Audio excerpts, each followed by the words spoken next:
Mocidade Jovem, tudo bem com vocês? A paz do nosso Senhor Jesus Cristo. Gente, hoje eu vim conversar e compartilhar algo com vocês. Não é café, porque eu estou gravando esse vídeo numa segunda-feira de madrugada.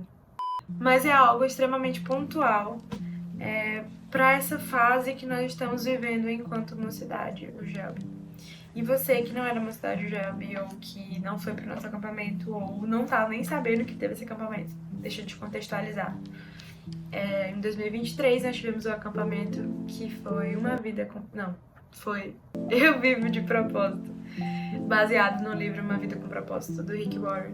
E foi uma bênção nesse tempo, enfim. Depois de um acampamento, ou de uma conferência, ou de um culto muito divulgado, ou de um tempo que até você tira pra estudar a Bíblia, pra fazer algum tipo de estudo teológico em algum lugar e volta pra casa, bate aquela sensação de... E agora? O que eu vou fazer? E é sobre exatamente esse ponto da história que eu quero falar com vocês. Abram a Bíblia de vocês em Mateus 14, 22. Logo em seguida, Jesus insistiu com os discípulos para que entrassem no barco e fossem adiante dele para o outro lado, enquanto ele despedia a multidão. Tendo despedido a multidão, subiu sozinho a um monte para orar.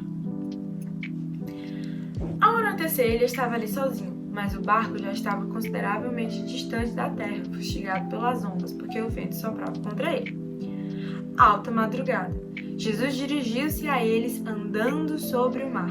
Quando o viram andando sobre o mar, ficaram aterrorizados e disseram: "É um fantasma!" E gritaram de medo. Mas Jesus imediatamente lhes disse: "Coragem, sou eu, não tenho medo." E Pedro respondeu: "Senhor, se é tu mesmo, me manda ir ao teu encontro por sobre as águas." E Jesus disse: "Vem." Então Pedro saiu do barco, andou sobre as águas e foi na direção de Jesus. Mas quando reparou no vento, ficou com medo e, começando a afundar, gritou: "Senhor, salva-me." E o plot vem aí. Imediatamente, Jesus estendeu a mão e o segurou e disse: "Homem de pequena fé, por que você duvidou?" Quando entraram no barco, o vento cessou. Então os que estavam no barco o adoraram, dizendo: "Verdadeiramente, tu és o Filho de Deus." E agora eu te convido a abrir a sua Bíblia em Gênesis 3, 8. Ouvindo o homem e a sua mulher os passos do Senhor Deus, que andava pelo jardim quando soprava a brisa do dia, esconderam-se da presença do Senhor entre as árvores do jardim. Mas o Senhor Deus chamou o homem perguntando: "Onde está você?" Ele respondeu: "Ouvi os teus passos no jardim e fiquei com medo porque eu estava nu e eu me escondi." E Deus perguntou: "Quem lhe disse que você estava nu? Você comeu do fruto da árvore a qual proibi comer?" Disse o homem: "Foi a mulher que tu me deu. Ela que me deu o fruto e eu comi." O Senhor perguntou então à mulher: "Foi você? O que foi que você fez?" E a mulher respondeu: "A serpente me enganou e eu comi." Então o Senhor declarou à serpente: "Uma vez que você fez isso, maldita é você." Aqui a gente tem duas situações paralelas, onde a humanidade ela é posicionada e tem medo. Depois de um acampamento onde os pastores e ministros falaram sobre propósito, a gente fica tudo bem. Eu entendi o que é propósito. Por onde é que eu começo? E aí a gente tem essas duas histórias. E a primeira é quando Jesus estava caminhando sobre as águas, que já é um milagre por si só. Os discípulos viram e tiveram medo, e foi uma cena aterrorizante. A gente ri deles agora, mas eles sentiram tanto medo que eles ficaram aterrorizados, porque eles viram algo impossível com os próprios olhos naturais. E um deles foi ousado o suficiente e se posicionou perguntando: declarando: Jesus, se é você o Filho de Deus, então me faz também andar sobre as águas. E Jesus disse: vem. A Bíblia não fala, mas eu imagino o coração de Jesus, a mente dele nesse momento, tipo, alguém teve coragem e ousadia de se dispor a vir aqui comigo. Então eu não vou impedir essa cena de acontecer. Jesus já sabia o que ia acontecer, que Pedro ia afundar, que ia causar todo o caos que aconteceu, mas ele ainda permitiu, ele disse: vem. E ele só disse isso: vem. E Pedro foi. E a Bíblia fala que Pedro também andou sobre as águas. Pedro também viveu aquele momento sobrenatural com Jesus.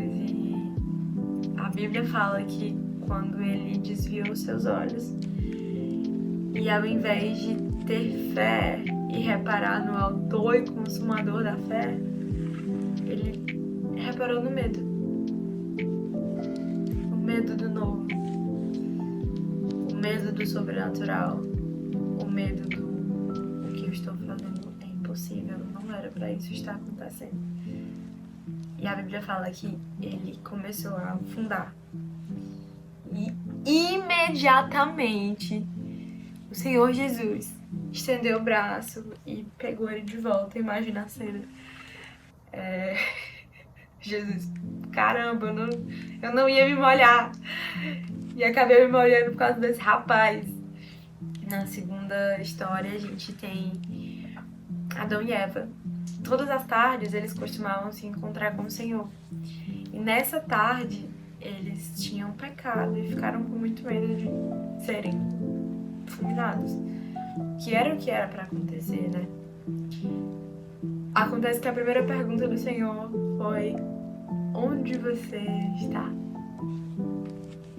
Você não está posicionado no lugar que você era para estar todos os dias, me esperando, porque eu sou interessada em me revelar a você. Você não tá aqui.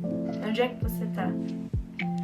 E a Bíblia fala que ele saiu e imagina a cena, eles todos envergonhados com o pecado e a culpa, mas assim, e aí, o que é que vai acontecer? Não tem como se esconder de Deus, então vamos lá, eu vou falar. E aí aparecem e explicam que estavam com medo. E aí o Senhor pergunta a Adão: o que você fez? E ele fala: foi a mulher. Foi ela ali que você me deu como auxiliadora. Foi ela que me deu fruto e eu comi. E aí o Senhor olha pra mulher e diz: o que você fez? E ela fala: foi a cobra. A cobra estava ali, foi ela que me deu o fruto e eu comi. E a cobra, ele não pergunta, ele declara, ele diz: maldita seja você e os seus descendentes. E ele fala sobre a maldição, né, de se rastejar, e enfim, ele faz roupas para Adão e Eva e os expulsa do jardim por causa do seu pecado. O que é que a gente tira de todas essas situações? E depois de tudo que nós estamos vivendo e sendo bombardeado com essas informações e chamados do Senhor, aonde é que você tá? O que é que você tá fazendo? Será que você tem se posicionado? Porque a verdade é que você já recebeu tudo que você tem que receber. Você que não foi pra campo, eu não tô falando de um evento, sabe? Você foi pra você viveu 4 dias e você recebeu 4 dias de ministração e você está pronto. Eu digo, o que era pra ser feito, Jesus fez. Ele gritou: está consumado. Existe uma porção do céu e uma porção de Deus, e eu falo isso não só pra você que me ouve, sabe? Eu sou a primeira pessoa que precisa ouvir isso, mas existe uma porção de Deus, uma porção do céu que está disponível para aqueles que estão posicionados. Ninguém mais do barco teve a ousadia de sair daquele lugar seguro para viver o sobrenatural com o Senhor. Só Pedro. Entende? Ninguém ali do jardim teve o posicionamento de pedir perdão pelo que fez, ou de se arrepender, ou de se despir do pecado naquela hora. Mas a pergunta que eu faço pra você é o que é que você tá fazendo? Onde é que você tá? Como você tem se posicionado diante do Rei dos Reis? A gente também tem uma situação de temor ali no Éden, né? Porque Deus não era qualquer pessoa. Ele descia todos os dias ao encontro deles, mas ele não era qualquer um. E ele dizia que quando se eles desobedecessem, eles iriam morrer. E esse era o nosso fim. Porque nós vivemos, a Bíblia fala que por um só homem o pecado entrou no mundo. Então todos nós estamos condenados. Mas a Bíblia também fala que por um só homem, pela obediência de um só homem, o pecado saiu. E hoje nós podemos ter a redenção por causa do sacrifício de Jesus. Então nós somos bombardeados, nós somos como uma flecha no nosso peito, nós somos atingidos por esse amor que nos convida a algo novo todos os dias. E qual é o seu posicionamento? É muito difícil a gente sair da zona de conforto, porque o medo tá gritando muito alto.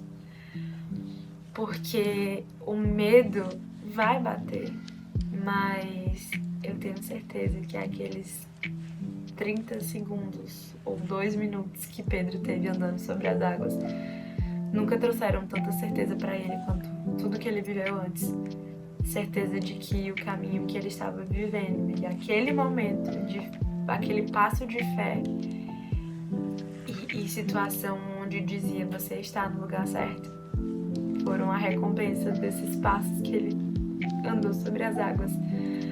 E esse é o convite do Senhor para você. Não tire os olhos dele. Não olhe pro medo. Esteja posicionado.